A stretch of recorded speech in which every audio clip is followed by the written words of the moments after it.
kami dari kumpulan 9 PKMH akan membentangkan tajuk hormat menghormati.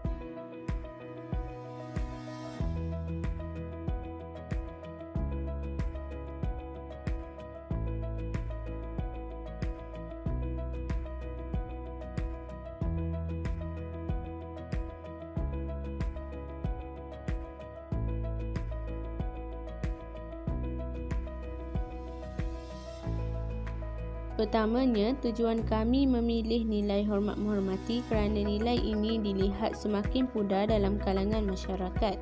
Hal ini disebabkan masih ramai yang menganggap sikap hormat hanya perlu diberikan kepada orang tertentu yang mempunyai pangkat dan dapat memberi keuntungan kepada mereka sahaja.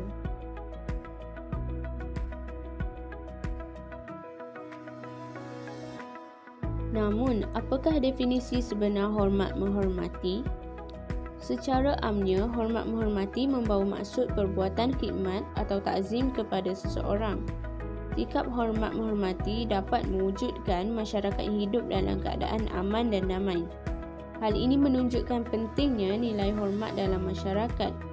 Sikap ini boleh dilihat dalam urusan harian, contohnya hubungan baik antara orang atasan dan orang bawahan dalam syarikat adalah penting bagi memastikan keharmonian terjalin.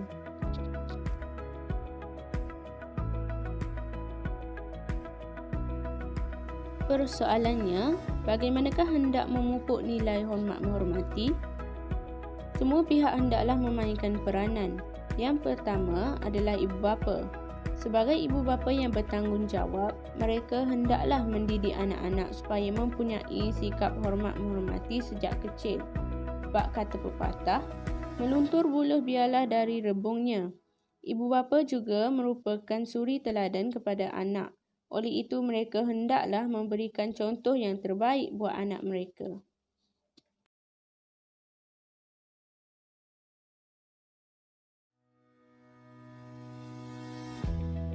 Kedua ialah pendidik dan institusi pengajian. Pendidik merupakan pembantu kepada ibu bapa apabila anak-anak berada di sekolah atau institusi pengajian. Pendidik juga memainkan peranan yang penting dalam mendidik pelajar agar pelajar dapat melengkapkan diri dengan nilai-nilai murni. Selain itu, subjek pendidikan moral dan agama perlu dititik beratkan dalam sukatan pembelajaran dan bukan hanya mementingkan prestasi akademik semata-mata. Hal ini kerana pelajar yang cemerlang adalah pelajar yang seimbang dari segi akademik dan juga sasiahnya.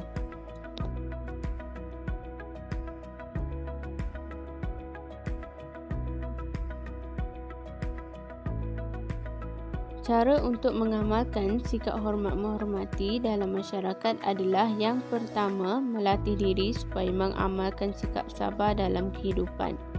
Kedua ialah setiap manusia mempunyai kebolehan diri masing-masing. Oleh itu, kita tidak boleh memperkecilkan atau merendahkan kebolehan orang lain. Ketiga ialah mewujudkan kesefahaman dan kerjasama, dan akhirnya ialah mempraktikkan diri dengan berkelakuan sopan kepada semua orang tanpa mengira pangkat seseorang.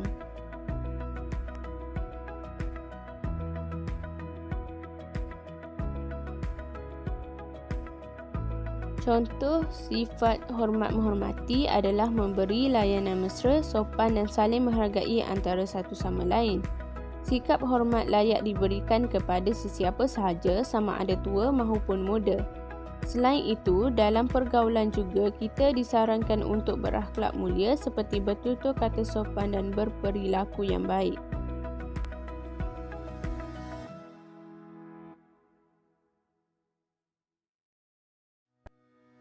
Berikut adalah antara golongan yang patut kita hormati, iaitu ibu bapa, orang yang lebih tua, guru, tetangga dan masyarakat, raja serta negara, dan juga hormat kepada kepercayaan dan adat orang lain.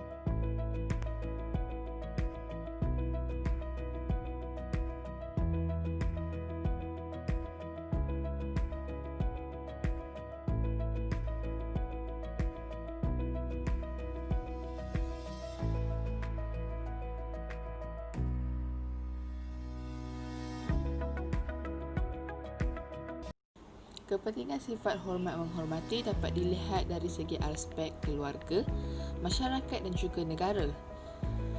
Dari segi aspek keluarga, kepentingan sifat menghormati dapat mengeratkan hubungan kasih sayang, mengelakkan konflik ataupun masalah di dalam keluarga, mewujudkan keluarga yang harmoni dan memudahkan penyelesaian masalah melalui perbincangan keluarga. Sebagai contoh, di dalam keluarga, tidak semestinya anak ataupun yang muda sahaja yang perlu menghormati ibu bapa ataupun yang tua. Namun, kesemua ahli keluarga hendaklah memainkan peranan yang penting di dalam memastikan sifat hormat menghormati supaya diamalkan di dalam keluarga. Seterusnya, dari aspek masyarakat pula, apabila nilai hormat menghormati dapat diamalkan di dalam masyarakat, ianya dapat mewujudkan perpaduan di dalam suatu masyarakat yang majmuk. Seterusnya, dapat memastikan keamanan di dalam negara dapat dikecapi dan dapat mengelakkan perselisihan faham di dalam masyarakat. Yang terakhir, dapat mewujudkan masyarakat yang harmoni. Seterusnya, sebagai contoh, kita perlulah menghormati semua orang, tidak kira agama dan juga bangsa.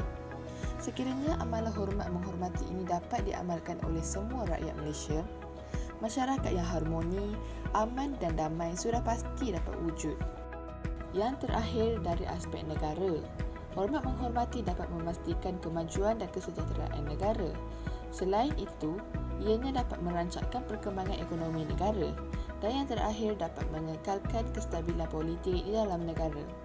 Apabila sikap hormat menghormati ini wujud di kalangan pemimpin dan juga rakyat terutamanya, barulah negara kita dapat mencapai seperti yang dikatakan tadi. Hal ini adalah kerana kita mempunyai kesempatan yang kuat demi mencapai satu misi yang sama. Terdapat 3 pihak yang akan terkesan sekiranya amalan hormat menghormati ini tidak diamalkan. Yang pertama, terkesan terhadap diri sendiri, dan yang kedua terhadap masyarakat, ketiga terhadap negara. Kesan terhadap diri sendiri adalah kurangnya kesedaran sivik di dalam diri sendiri.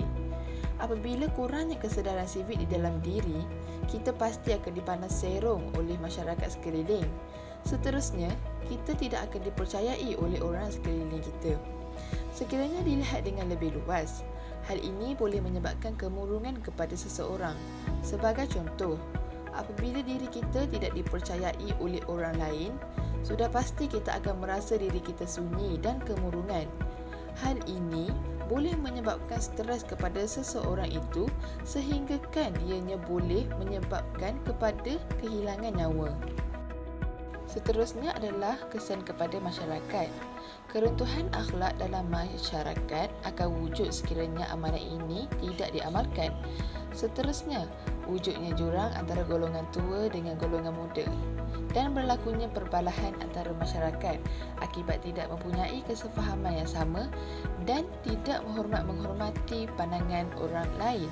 Di dalam erti kata yang lain, mementingkan diri sendiri. Seterusnya adalah kesan terhadap negara. Sekiranya hormat menghormati tidak diamalkan, pembangunan negara akan terbantut kerana tiada persefahaman antara masyarakat.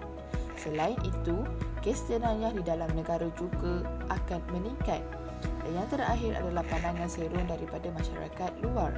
Sebagai contoh, apabila pendatang asing melawat Malaysia dan mereka melihat akhlak buruk yang ditunjukkan oleh masyarakat Malaysia, hal ini telah menyebabkan kita mendapat imej yang negatif. Selain itu, hal ini juga akan menyebabkan ekonomi Malaysia jatuh. Seterusnya, mari kita lihat video pesanan khidmat masyarakat mengenai amalan hormat menghormati.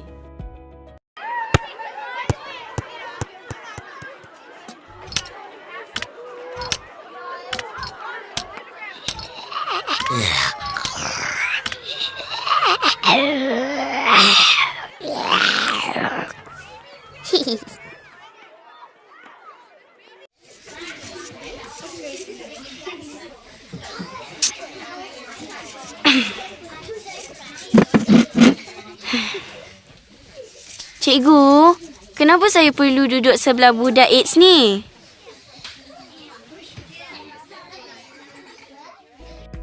Sering kita kita dengar bahawa amalan hormat menghormati perlu diamalkan tidak kira bangsa, kaum dan juga agama.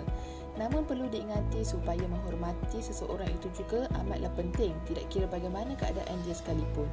Seperti video yang telah kita lihat sebentar tadi, seorang murid lelaki mengencet rakannya yang memakai tongkat dan seorang murid perempuan tidak suka berada di sebelah rakannya yang mempunyai penyakit HIV.